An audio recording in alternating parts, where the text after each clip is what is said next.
Purposes and functions of the states. What for is the state? This question had provoked the minds of great philosophers of various ages. The purposes why state exists may vary from the degree of civilization of the society, the political development of the people, their problems and their needs and aspirations. 1. The establishment of order. The first and foremost purpose of the state is the establishment of peace and order in society. This involves protection of the people from foreign invasion and internal violence, including the promotion of justice. 2. The promotion of individual welfare. The theory that the state exists for the individual and not the individual for the state appears to be the universal view. The problem as to whether the individual fares better through decisions, made for him, or, made by him. Dictatorship theory argues that it is better that decisions will be made for him.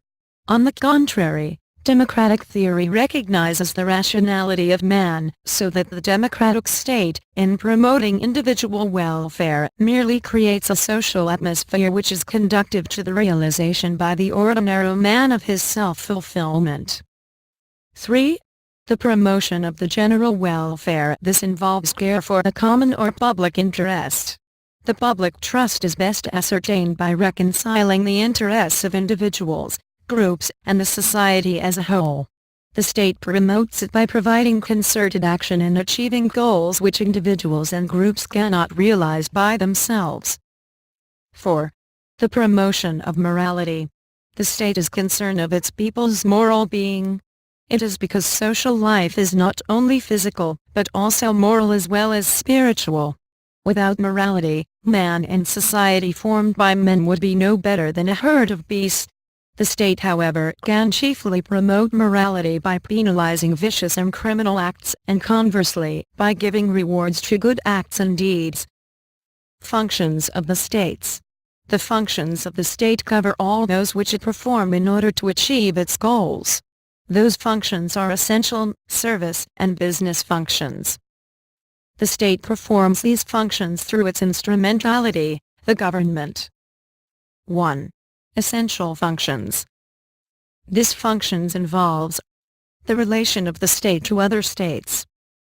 The state must have to determine its relations with other states whether in times of peace or war. The relation of the state to its citizens. It must determine its relations with its own people to their share in the exercise of political power, their freedom from governmental interference, and the relations of the citizens among themselves. It must also regulate the relations of the people with one another so as to secure unto them all order and justice. The activities that the state may engage in pursuance of its essential functions are 1. The maintenance of armed forces for defense against foreign invasion. 2. The maintenance of police forces for the suppression of the lawless violence and apprehension of criminals. 3. The maintenance of the courts of law for the prosecution and punishment of crimes and settlement of legal disputes. 4. The maintenance of a foreign service for the conduct of international relations. 5. The maintenance of tax collecting and record-keeping agencies for the execution of other functions. 2. Service function. It is the natural and normal functions to perform by the state. It must promote general welfare. The activities may vary for poor and incapable. An example of this is the Pontravid Family ang Pilipino program, the establishment and maintenance of education like establishing and funding state universities, construction of roads, bridges, canals, harbors and other instrumentalities of commerce and trade. 3. Business function. State may engage in not only for the purpose of providing service to the people, but also to derive profit. Some good examples of business functions are ownership and operations by the government of railroads like Manila Metro Rail Transit Corporation, MRT3. Created using Powtoon.